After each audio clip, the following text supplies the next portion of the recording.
Hello there, and welcome back to episode 76 of Inside the Ball, the Carolina Panthers podcast. I am your host, Ryan Smith, and joined by me once again, friend of the show. You know him, owner of Tobacco Road Sports Radio, host of the Bleav in Panthers podcast, and the Desmond Johnson Show, so much more. Let's welcome Desmond Johnson to the show. Desmond, how's it going? Going on, everybody? How's everybody doing? Good. Just wanted to calm the Panther waters a little bit after the Texans-Panthers game last night, 20-3 loss to the Houston Texans, and down there in Houston. And obviously, Panthers have one more preseason game to go against Pittsburgh this next week, where Canales did say its starters will not be playing. But just wanted to at least initially talk about kind of the first team offense and defense. And I know we had texted a little bit about this separately, but what is your thought on, Canales pulling the starters after those two drives that were, let's be honest, pretty lackluster? Not a lot going on there. We know that Jonathan Cooley is calling the plays for defense and Brad Isaac for the offense. So it's not Canales and Avero calling the plays. We have to keep that in mind. But at the same time, still looked a little lackluster. So were you upset that Bryce didn't get a third outing, or were you perfectly okay that even though it looked pretty lackluster, they just took him out? I'm fine with it. I don't understand this logic the Panther fans have that we have to play excellent in preseason for it to translate over to week one of the regular season. That never happens. Matter of fact, I can't remember a preseason where we were well, like in any year where we played well in the preseason. To me, it felt like watching the game Saturday off of the plays that they were running with the first string. It felt like it was really more designed to kind of get the run game going a little bit, and they weren't necessarily concerned about the passing game with Bryce and Tet and Xavier Legette. They didn't even get targeted by Bryce, if I'm not mistaken. To me, from the outside looking in, it looked like the plan was get the starters in there for a rep or for a rep or two so they can go against ones from the Texans. See what you have there. Let Dalton come in and evaluate wide receivers 4 through 8 or whatever and do that. The problem was that Dalton got hurt early with an elbow injury, and it kind of pooched the whole deal. It made Jake Plummer have to play way longer than he was probably supposed to play because he'd already took Bryce out. So they couldn't get a clean evaluation the way they wanted to, I think, going into it because Dalton got hurt. If Dalton hadn't got hurt, I think Dalton plays the entire second quarter and probably most of the third too. Right. So you could see Jimmy Horn Jr. knows Hunter Winfro was out there with that group. Yeah. David Moore was out there with that group. Like the tight end that they drafted Mitchell from Notre Evans. Dame was out there. Mitchell Evans, he was out there with that group. So you can kind of see what they were trying to do, but then Dalton getting hurt kind of messed it up. So the plan was to get all the first string guys out healthy, and that's what they did. They didn't care about winning the game or running No, up of course stats or something. And it seems like not. Panther fans are like, let him stay in there so he can feel good about himself. Bryce Young feels fine about himself right now. He doesn't need a preseason game against the Houston Texans to build up his Yeah. confidence or whatever. Plus, people are forgetting they just had joint practices with the Texans all week. So I Yep. mean, the Canales and company probably saw what they wanted to see out of Bryce going against their ones in practice, running stuff that you're not going to see in preseason anyway, than they would have during this live game. So everyone just needs to calm down. They're not going to play week 3, which I thought, and we won't see them until September the 13th or whatever the first game of the season. So September 7th in Jacksonville, I think. yeah, so we'll see them in 3 weeks. And Lord willing, they don't get injured or anything between now and then. But Yeah. we get in there healthy, then I think we'll be fine. Two quick notes on yesterday's game regarding the quarterback position and scoring. Two narratives I want to squash here. I mean, obviously, assuming Dalton's injury is not serious, I'm assuming the Panthers are going to move on from Plummer. And if the Dalton's injury is serious, they might have to sign another quarterback, maybe a Jameis Winston if he gets cut from the Giants or somebody along those lines. But the other thing I saw was, so there's that piece of it. And then the other piece is, I saw someone had said, well, Panthers are being outscored, 50-13 in 2 preseason games. Is it time to start worrying? I mean, No, no, it's not. It's like saying they got outscored 52-13 in practice that was televised. Like, what are we yeah, doing here? Like, they're yeah, not getting out. The first string's not getting outscored 50 something to 13. right, It's right, the second, third, and fourth and fifth string guys that aren't even going to be on this team after next week that are getting outscored. yeah, There's only 5 or 6 spots that are actually getting determined with these preseason games to begin with. Most of the roster is pretty much set. Like it's the right, last 5 or 6 guys that preseason is really for, and that's what game 3 is going to be. It's going to be who's correct. getting those last 5 or 6 spots. You don't need Bryce Young out there for that. You don't need. You think Aaron Rodgers is going to play week three, against the he hasn't Panthers? played at all No, in the no, no, preseason. I don't see no. anyone worried about him. So I mean, it's the same logic. If you don't want your first string quarterback to get hurt, you don't put him in harm's way unless he absolutely needs to. Now it'd be different if Bryce was fighting for his job. You know what I Right. mean? If there was someone like if we went into this season and he never got back on the field last season, my That'd be tone would different. be different. That'd be Yeah, different. I'd be like, Yeah. yeah, he needs to play because we need to see what's going on. We saw what it is. So and he's got additional weapons. So I don't need to see him playing against the Steelers' second string defense to make myself feel better about the season coming up. Like, Yeah. yeah, it doesn't make any sense to me. And some of the observations that I saw on at least on the defensive side of the ball moving there. I mean, run defense like last year, noticeably worse when Derek Brown comes off the field. I think that's going to work itself out, though. I'm not too worried. I think overall they've done pretty good in the joint practices against the run and at least on first string defense. Nick Scorton, it's sad to see that news about him. He thought it was just the heat related symptoms, but it turns out he had a collapsed lung and is driving back to Charlotte, or probably back by now, but didn't take the flight home with the team. Hoping he'll be good to go in 3 weeks. I don't know if that's going to be the case though. But it sounds like he and Princely very well might start pretty soon on this team. Latham Ransom, another one at safety. I know people are getting all bent out of shape about Nick Scott potentially starting. And then Corey Thornton is another name. He and Mike Jackson obviously are fighting for that second and third spot behind J.C. Horn, but Thornton's looked quite good in these 2 preseason games that he's done for this team. Yeah, I think in the case of Corey Thornton, he probably will play Friday because he is fighting for a spot. But I think he's endeared I himself think to he's on the the roster. roster. Yeah, I think he's endeared himself to the roster to the point where I think he's going to make it.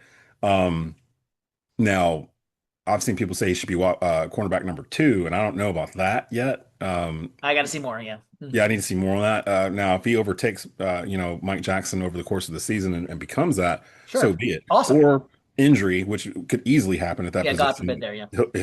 he'll get run too. So you kind of need three guys to rotate back there anyway. So I'm fine with him uh, being on the squad. Actually, I like him a lot. He seems Ah, to, no matter yes. what, he pops off the tape, and that's kind of what Yes. you want. You want Yes. that kind of dog. So Thornton's a-okay with me. I'm pretty sure he's going to be on the 53. Yeah. Princely yesterday made some nice plays against the run, and just you saw that burst in the pass rush. I'm really excited about Princely. I think he's going to be more of a third down kind of rush the passer in his rookie season as they start to develop him more. What do you think about him and Lathan Ransom as well in that safety spot? I like Latham Ransom. I liked him when they drafted him. Jonathan Stewart, who's my partner on Bleav in Panthers, he mentioned he knew all about him because Ohio State played Oregon, Right. his alma mater, in the playoffs, and he was like Ransom put a hit on one of their running backs that people were still talking about, where he basically was just running downhill and just put him on his behind, Yeah. and which is what we need in that safety position because Yes. I'm looking at our linebacking core and I'm not really uh, sure about it. So I'm assuming that they're going to have to do something where they get pressure from the secondary, probably just to create some sort of pass rush for the front line. And guys like Lathan Ransom, Trayvon Mooring, they're going to have to probably come from that safety spot to create pressure on the opposing quarterbacks. So I like his style. He's a thumper. He's been out there the past two preseason games we've played. It seems like he's gotten a lot of run after the first string is out. He's been out there like two, three quarters playing. So they've got a lot of tape on him. The coaches seem pretty high on him too. He'll probably start off as a rotational piece, but don't be surprised if by mid-season he's worked himself into a starting role because he seems like that kind of guy. He's got the pedigree coming from Ohio State and everything else. So yeah, I'm curious to see his progression too. Yeah. And then to round it out, Trevor Etienne was returning kickoffs yesterday. I think he looked pretty good. That's going to be his role, I'm guessing, in the rookie year. Jimmy Horn Jr. Returning punts as well yesterday. So I think both of those two guys, I think that's going to be their role this year. And we saw, I won't spend more than like 5 seconds on this. We saw Ryan Fitzgerald, rookie kicker, undrafted, hit a 52-yarder yesterday. So I'm liking where that's going. I think he's going to be our starter at the end of the day. I think they're just going to go with the young upside and live with some misses, if those happen. But all in all, this rookie class is, I think, flashing, which is what you want to see, and you want to see the contributions. Obviously, we wish we had more out of Scorton, but obviously he didn't play. And then Cam Jackson is the other one from Florida, defensive lineman, who I Bleav is. I don't know if he's injured, but according to Mike Kay of the Charlotte Observer, it sounds like we might see him go on IR here shortly. I don't know if that's a thing to maybe kind of have him learn this year and kind of as a redshirt year. But anyway, we'll see kind of how that goes there. Yeah, the class that they have. You mentioned ETN earlier. I'm curious to see where he's going to fit his role here on this offense because he's kind of that change of pace back. Rico and Chuba, they're Yes. not exactly the same back, but they're Right. neither one of them are like scat back type guys. They're kind of north-south type runners. ETN's kind of that kind of guy, like a D'Angelo Williams type that can kind of get through the tackles and make some movements in space and go if Yeah. he gets the right amount of snaps or whatnot. And then Raheem Blackshear, which I guess is going to be your fourth running back, so or your third running back. So that's your running back room right there. Pretty happy with that. You got 2,000-yard rushers in there, which we didn't have, Yeah. previously, and haven't had it since D'Angelo and Jay Stu. So that intrigues me a lot in terms of what they're doing with that room and what's going to happen. Because since Canales got here, he said that he wanted to focus on running the ball, but then he hasn't been able to because we've been down in games early and they've had to go Correct. throw it. Bryce Young is not going to be productive throwing 40 times a game. Like he's not that guy. But if you can get him at 22 for 30 for 275 and two scores, no turnover, Yeah. that's probably a win. That's probably a Yeah. Panther win. So I mean, if they can get that going with Bryce, he's that kind of guy where he's not a game manager. He can do some things other quarterbacks can't do. Not as much as say as like a Cam Newton or a unicorn like that. But Right. he was drafted number one for a reason. And I think we're going to finally see this year. Now he's got some weapons and some confidence in his offensive line in front of him. You'll see some Bam Bryce start coming out. Let me just get to the news that just dropped moments ago from Jordan Schultz. I'm sure you've already seen this, and we're not going to overreact to this at all. The Browns, Colts, and Panthers are among teams that have sent trade offers to the Bengals for Trey Hendrickson. Hmm.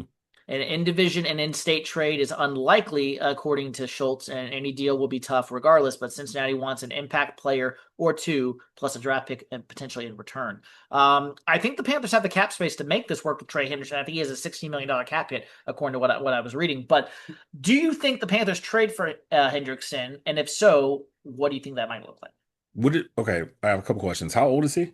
30. He's 30. And how much are you saying that they're probably looking at for collateral? A player or two in return, plus a draft pick. Plus I a draft. mean, the Bengals could easily, I would be honest, offensive line with Joe Burrow is very paramount. I mean, Panthers could easily send a Cade Mays, a Brady Christensen over there. But That's not your only player, I know, I but was gonna say, like, would the Bengals even do that though? Like, I mean, I'm well, trying to it think like depends on what it is. But the I Bengals mean, are gonna want like Derek Brown or J.C. Horn or something. oh no, no, Like, no, no, no, because no. Trey Henderson's their best pass rusher, right? Yeah, that's They're, I true. mean, Unless someone gave them a second or like a third, maybe. I I don't think know. he's, I would say no. I think he's too old for the nucleus of the Panthers right now. The same reason why we don't have Stephon Gilmore on the team right now, because it's just he's kind of aged out from where you bring in those kind of guys when you're like a step away. Like Well, you he's bring in like those guys 36, if I'm not mistaken, or 34. Gilmore, Trey Hendrickson's only 35, something 30. like that. Yeah. He's only He's 30. 30. Yeah, but the average age of the Panthers is like 23 or something like that. Like they're probably one of the youngest teams in the league. And it's Yeah, like, that's true. like, I don't know, like you bring in that guy when you're like literally a step away from the Super Bowl. Like you bring in that guy when it's the end of the 2014 season, you're about to go into 2015. That's when you get the Jared Allens, the Peanut Tillmans, the vets that want to come in and play to win a ring. Yep. That's when you go make a move like that for Trey Henderson, or even like a I've seen folks talk about, well, we should kick the tires and call Dallas and see what's up with Michael Parsons because Michael Parsons grew up a Panther fan and blah blah blah blah blah. The Cowboys would be stupid to trade Michael Parsons, That's not regardless of what happening. they've been That's not saying. happening. Yeah, and for us to get Michael Parsons, you're talking about getting like a top two defensive player overall, like in the league. Like they're going to give up Derek Brown and J.C. Horn probably to get him for something like that. It just we're not there yet. We don't have the talent to get there. Um, Now, would you support if Dan were to cook, Dan Morgan, I'm speaking Japan, the general manager, would he, if he cooked and did something really unexpected in return that worked for the Panther faithful, would you be all over that? I mean, guys, third in the NFL in sacks since joining the Bengals, second in quarterback hits, fifth in forced fumbles, or second, I'm sorry, and then fifth in total pressures. I mean, guy has been productive the last two seasons. Led the NFL in sacks last year, if I'm not mistaken. So, guy has been productive in the National Football League. Would I categorize him as Myles Garrett? No. Nick Bosa? No. But still, top 10 pass rusher in the league, I would say, if not top 8. I, mm, while I don't doubt that Dan could cook and come up with something, I gotta think on it. Like, I mean, look at what he got for Brian Burns. And people kind of clown. I think it was like a second and a fifth or something like that. Or like, you should have got a first out of it. I'm pretty sure there's gonna be a first involved with him, probably, I would think, considering Burns wasn't leading the league in sacks or whatever when he got traded to the Giants. It was just kind of impasse with the contract. With Henderson, it's the same thing. There's an impact with his contract, but he's infinitely, well, not infinitely, he's a level or two better than Brian Burns. So you kind of got to ask, what would we be willing to give up? We're just now getting our first round draft picks back from the Bears stuff. Would you want to give up I would first? say a third round pick plus an offensive lineman that can go onto the Bengals and start right away. Like I said, a Cade Mays, a Brady Christensen, a Josh Yman, somebody like that. Um, and then maybe one of your wide receivers, One of the Panthers wide receivers? like one of the lower depth guys.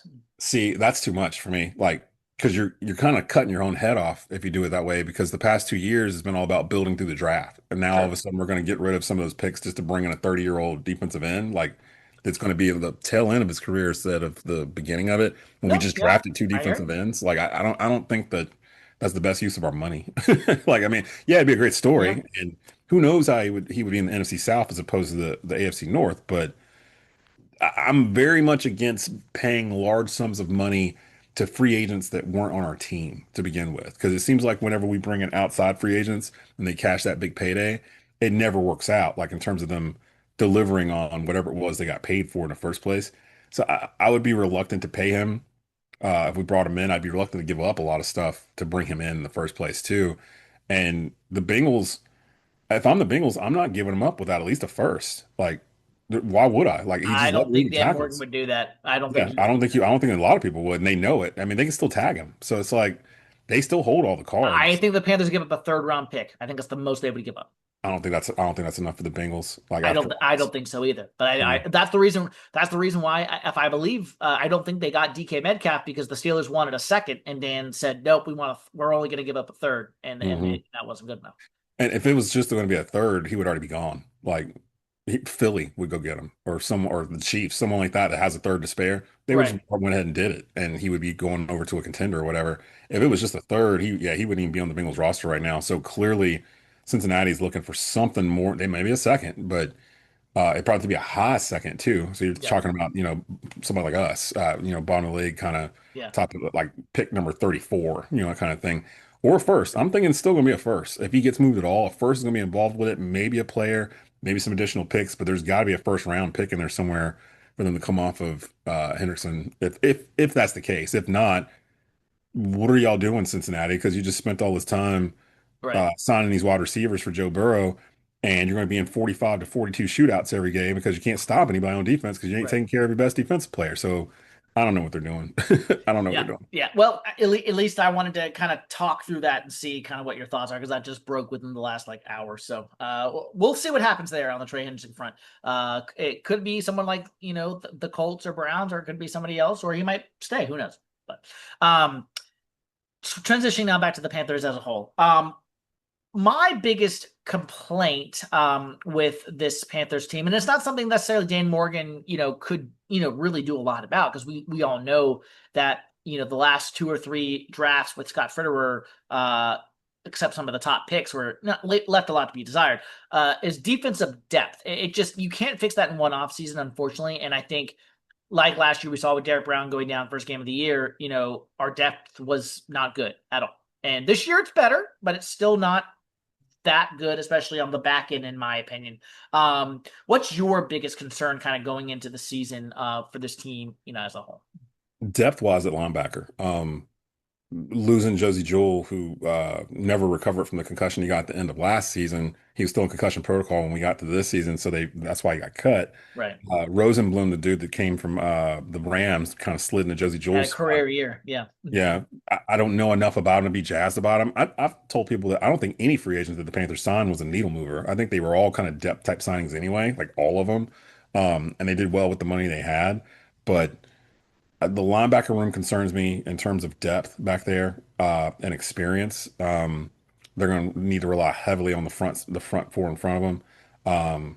And the secondary behind them. So they're going to have to kind of mask those spots there. They're Yep. playing a 3-4, which we've never been successful in, no matter who the coach is. I agreed. So Yeah. and we don't really have the personnel to run it. So I'm not really sure, but that's what Jiro Evero runs. He runs a 3-4. Sometimes he runs this kind of hybrid dime package thing out of it where They've got like seven cornerbacks or safeties out on the field, and then you can kind of let somebody like a Lathan Ransom roam or Mooring roam, that kind of thing. And I think they'll probably play a lot of that.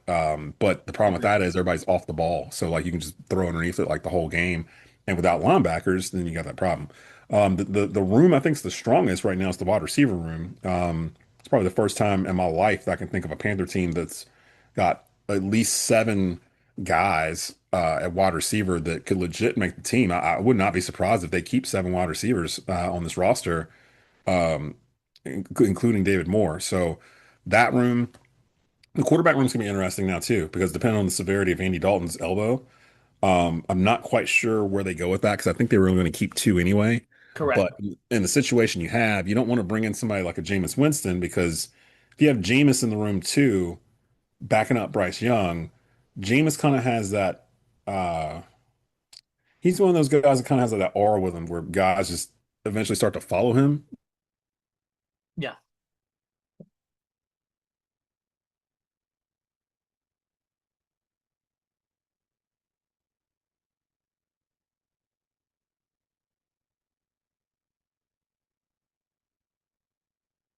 Worry about him taking his job, and he could learn from him on the sidelines. Jake Plummer's not going to make this team. So it really just comes down to how severe Andy Dalton's elbow injury is, and when he's going to be available. But the quarterback room's an issue in terms of depth. Going to be a problem with Andy Dalton. But right now, I'd say the linebacker room is my number one concern going into week one. Yeah. And then offensive line, I think it was good for them to play someone like the Houston Texans, who has Danielle Hunter, who has Will Anderson Jr., both at edge rush. I mean, it's not every day you see Taylor Moton kind of on his backside, if you will. He got bull rushed there a little bit. So I think it was very good for this team to play a different kind of front that they're gonna not see a lot with Houston, and have those two pass rushers in Hunter and Anderson Jr. So what did you think of some of the switching gears to the joint practice here? I know it's joint practice, but I thought it was encouraging some of the stuff that we saw from the offense and defensive side of the ball.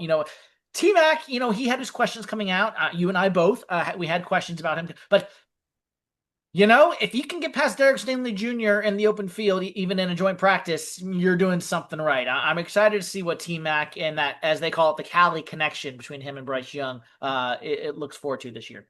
Yeah, I've been past the whole why did they draft a wide receiver thing. I got past that draft night. Like once it happened, and I was like, well, okay, here we go. And then come to find out, the thing that helped me, I came to find out after the fact that Tet and Bryce had been throwing to each other before the draft in Cali anyway.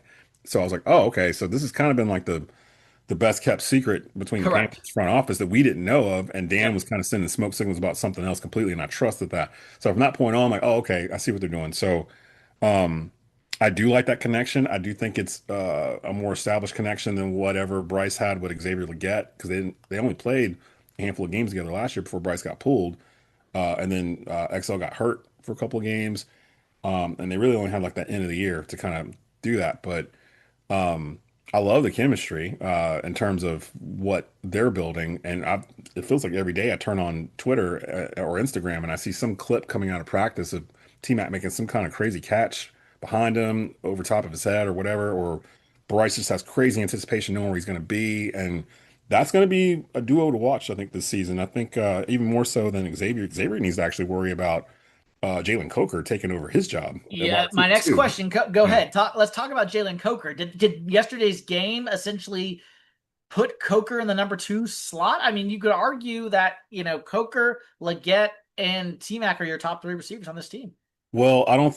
Um, I would still say Thielen is your slot for now. Yes, but So with his age, I would yeah, try to. and even Yeah, then, you're eventually molding a Jimmy Horn Jr. to take over that role. In my or Hunter Renfro maybe as well. If both, you're kind yeah, of doing that, but Thielen's going to be starting in the slot, and it's going to be Tet and Xavier starting. But sure. if Xavier's dropping footballs or just having a good game, I would not be surprised to see him get knocked down the depth chart for somebody, like that to move up. And who it's really about who plays the best. Yeah. And that's what I like. They're not playing favorites. It's just about who's going to actually contribute to help the team win. And this team has done that before where they played favorites. So I'm looking forward to it. What do you make of Canales' comments? I don't know if you got a chance to kind of read through the post game presser or consume it when he talked about, and this is kind of going back to the series the starters played, but in generally he talks saying, we had a bunch of almost yesterday, as far as like we almost made this play, we almost did this. Do you is this going to be the season of the Panthers are almost going to be a good team, except they can't quite get over that hump because of pick your poison X, Y, and Z. What do you think Canales was trying to say, in those comments yesterday? No, I'm sorry. Your thing went out for just a second. Say that Oh, again. did you hear the comments yesterday that Canales was saying about like we almost did a bunch of these things yesterday, as far as like whether it was dropping balls or committing penalties, basically we're not finishing. He wants to see more execution of the basics. He not just almost is not good enough, obviously. So Mhm. do you feel like are we making too much of something like that? Are the Panthers going to be almost a good team in 2025? Or what do you feel like Canales was trying to say there? Um, I'm not sure, to be honest. I mean, I understand it's logically saying that we got to finish plays. You work on that in August. You Yeah. work on finishing plays in August. You don't work on it in October. And previous Panther teams had to work on things like that Yes, in the as we past. had. So I understand where he's saying the urgency, like we need to get this fixed before week one, not week four. So on that logic, yeah. In terms of is this Panther team going to be almost good? Yeah, kinda. I think they're going to flirt with 500 most of the year. It really depends on their start. If they get off to a good start and Agreed. build Those first confidence, five games, yeah. very winnable. Very Very winnable. winnable. Yeah. And if they can do that, I can't remember the last time we started off a season 1-0. So that would be huge for the franchise, the community, the city of Charlotte, the state of North Carolina.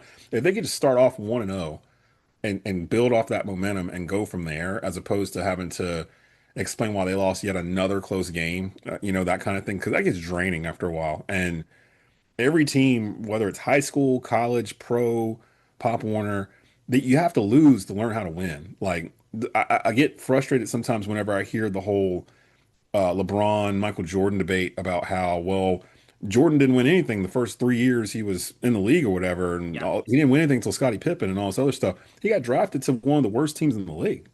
Like there was no talent there when he got there, and he had to go through adversity to learn how to win, learning how to beat the Detroit Pistons, like taking your lumps and losing in certain ways, certain manners, winning in increment steps, like, and then once he figured out how to win, he just stayed there. Like he learned how to play the game at a different level. LeBron has kind of taken shortcuts along the way to try to get to the same place, but never had to sit in one place and just learn how to win. Like take your lumps, take the losses, learn from it and win. Even the Kobe Shaq Lakers had to go through that to a certain degree before they broke through. The Panthers are going through that right now. And I think last year was kind of their baptism by fire in terms of losing some close games. They can go into this knowing, okay, the two teams that made the Super Bowl last year, we played both of them tight, like down to the wire, like fourth quarter, like, and we played with nothing to lose and hardly even any players. Like, so if we can get some players out here, our main guys, if we have Derek Brown and JC Horns out here, Bryce is slinging it. We got a new toy wide receiver. We got some new running. Like we can, that builds the confidence. So then when you do go beat a Chiefs or you beat an Eagles or whatever it might be, that's the next step. And there's no shortcuts. You can't skip to winning. Like it's not just you were 2-15 one year and then you're 15-2 the next year and just magically turned on. There's gradual steps you have to learn Correct. how to be a Correct. champion, and I think that's what they're doing right now. I hope that's what they're doing right now. And they've got guys specifically that Dan drafted, especially in the early rounds, that come from winning programs. Alabama, Ohio State, Georgia, like places where they win. So like they're used to winning, like where they came from. The Hornets are doing kind of a similar type thing where they're going away from that prospect and they're bringing in like a Knipple, someone who played at Duke, knows how to win, knows the basics of the game, can slot them right in like that. That's kind of what they're doing right now. They're not looking for like the hot shot player or the name or whatever. They're looking for dogs. They're looking for dogs they can put across the roster so they can start playing the Panther way. And who knows, maybe this year's the year that it all comes together. Well, as we wind down here, Desmond Johnson, my guest today on Inside the Vault, Carolina Panthers podcast. Last two for you, Desmond. But before I say that, you just kind of said it. maybe this is the year all the all comes together. I mean, you know the script, right, Desmond?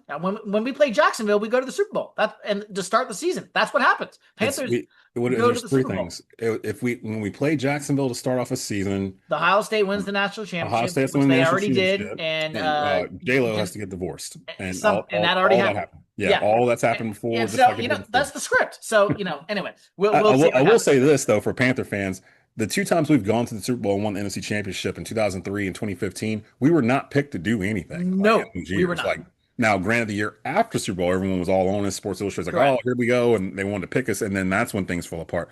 But the actual years that they got on these streaks and came out of nowhere, it's always been out of nowhere. Everyone's like, what? And Why is this team 12-0 or what? Like they don't understand it, but yeah, I'm like, that's going to happen again. They're going to just pop and and go. stay with me for a second. The 2021 Cincinnati Bengals defense is pretty similar to ours. Joe Burrow got injured. Bryce Young, his version was benching, and then he comes back the next year. They go to the Super Bowl with his kind of teammate Jamar Chase.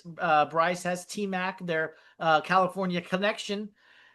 It's not, uh, you know, I'm just saying there's a lot of similarities there. I'm not saying it's going to happen. Obviously, just there's a lot of similarities there. There's lots of matter. We'll Um, go. all right, the last two here for Desmond Johnson here on Inside the Vault. Desmond, you've been a great guest today here as always. Here are my last two for you. Something what are we not talking about the Panthers enough going into the season? Just something we're not talking about enough. We need to keep an eye on, in your opinion. And then number two, just give us kind of what are you looking forward to? Jacksonville week 1. What are you looking for, and your hopes for 2025? I think that we're not really talking about, although we kind of talk about it, but not in these words, is that I think Ejiro Evero is on the hot seat. Um, you can't have one of the worst defenses of all time in terms of the run game and how much they were giving up last year. They were giving up like 180 yards on the ground or something ridiculous. I think it was an NFL record. You can't have a season, you can't turn in a season like that and then come into this year and not improve incrementally. Like we have to see some kind of improvement to show that we're going in the right direction. Because if they're just a little bit better, even though they got Derek Brown back, they got reinforcements in the draft, they added some free agents, and they're still just a little bit better than last year. Now you got to start looking at the defense coordinator in the scheme. Like, is this going to fit? Because Dave Canales is not going to go down with the Evero ship. He didn't come in with him. Correct. They know each other, but he's not attached to the hip with him. Like, Right. so if he gets to a point where he needs to find his own DC, I could see that being the thing that nobody's really talking about, and that could happen in the middle of the year. Like, depending on what's going on with the season, Correct. he might not finish the year out. So I think he's on a hot seat that we're just not talking about, but we all are kind of aware of. The thing I'm looking forward to the most being competitive in the fourth quarter early in the season. Like Yes. I Yes. want to be able to watch a Panther game where it's 20-19. There's 10 minutes left in the fourth quarter. We're down two. Bryce has the football on the 35-yard line with all of his healthy folks, and they need to drive 65 yards for a score or a field goal or whatever, and they do it. Like I want to see that. Like I want to see a continuation of last year where they were kind of playing with reckless abandon towards the end of the year. The Bryce Young that could throw the touchdown and turn around Steph Curry style, throw his hands up before it's even caught. I Yep. want to see that guy because we didn't see him Yes. till the end, like the very end of the year. I think it was the Atlanta game. So it was the very end of the year we start seeing that. I want to see that happen. CJ Stroud said before that game on Saturday in a media session that that he's known Bryce Young for a long time, growing up in Southern California. He said he's one of the best quarterbacks he's ever seen. And that's coming from CJ Stroud. Like, I want to see this. I want to see this happen because I didn't really watch him at Alabama. And going into it, I was very reluctant because of his size. But in today's NFL, that doesn't really matter. Can you throw the ball? Are you mobile? Are you smart enough to run a position? Can you spread the ball out? Can you lead a team? Does a team want to be led by you? Like that kind of thing are going to be the answers we get this year because this is a do or die year for Bryce too. Because if he plays well this year, they can extend him after the year's over with because it'll be his third at the end of his third season. They can start Yes. looking at extension talk. And trust me, Bryce Young knows he's looking around and seeing what Brock Purdy got. He's looking around and seeing what some of these other quarterbacks got. He's got to turn in not necessarily an All Pro or a Pro Bowl type of season, but probably a winning one. You probably need to turn in a winning season and 3,000 I'm gonna yards. go ahead and say it. Huh? Yeah. Like you're gonna have to turn in something in order if you want 240 million or whatever it would be you would be in line for this next one. you're gonna have to play for it. Like, and I think he understands that. I think he's up for the task. So I'm interested to see what kind of year he has in a kind of a contract year. Absolutely. Yeah, I agree with everything you said there. Vera, I would agree. This is kind of a, do or die for him. Bryce Young, an opportunity, like you said, kind of get paid after this year. I'll just go and say it. If the Panthers win the NFC South in 2025, not predicting that, just throwing that out there. If they were to do that, Dave Canales, easily coach of the year, in my opinion. And I think Bryce would be an MVP conversation if that happened. I mean, If this happens, everyone. depending on what happens, yeah, but the division I think is winnable. I know everybody's picking Tampa because they've won it the past 3 years, but they've really kind of won it by default because there wasn't another team that challenged them really Correct. the past couple of years. So I think Atlanta is still a draft or two away. Their defense is kind of suspect. New Orleans is finally at a point where they're looking They can like finally salary rebuild cap's caught up properly. to them. Yeah, Yeah. and they've got who's the quarterback they drafted? Tyler Uh, Shuck, Yeah, he's their starting Louisville. quarterback. So not really worried about. I think they're the oldest team in the division too by far. Yeah. Well, though Spencer Rattler might be the starting quarterback come week 1. We'll see. Either way, like It's either yeah, way, yeah. We'll see what happens there. barbecue chicken. So it's like, I'm happy either way, whoever starts with them. Carolina has a chance. It depends on what they do against Tampa, Yeah. those two games. But I wouldn't be surprised to see Carolina and Tampa kind of fighting for this division. It might be the first of 10 wins. And with this, That's looking very good.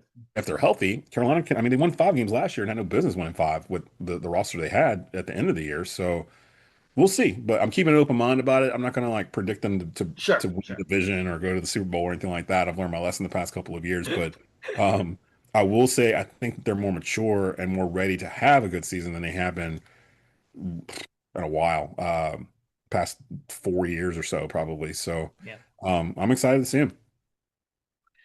Well, that will be a good place to end it here on Inside the Vault, episode 76, a Carolina Panthers podcast with Desmond Johnson.